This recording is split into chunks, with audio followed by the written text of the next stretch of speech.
اگلا اور آخری جو موڈال ویب ہے وہ ہے ہمارے پاس dürfen۔ یہ اجازت کے زمرے میں آتا ہے۔ مثال کے طور پہ جس طرح سے انگلش میں کہتے ہیں کہ may I، جیسے کہ اجازت ہے مجھے، مثال کے طور پر آپ کہہ سکتے ہیں کیا میں یہاں بیٹھ سکتا ہوں؟ darf ich hier sitzen؟ darf ich hier sitzen؟ کیا میں یہاں بیٹھ سکتا ہوں؟ آپ نے نوٹ کیا کہ جو verb dürfen ہے اس سے darf بن گیا، تو اگین اس کی کنجوگیشن سیکھنی ہے۔ نیکسٹ ایگزامپل ہے مثال کے طور پہ کہ تم سگریٹ نہیں پی سکتے، جیسے du darfst nicht rauchen۔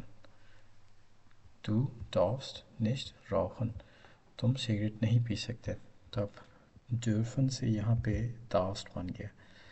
Again اس کی کنجوگیشن سیکھنی ہے، اور جو پرسنل پرونومن رہ گئے ہیں اس کے ساتھ آپ نے اس کی ایکسرسائز کرنی ہے۔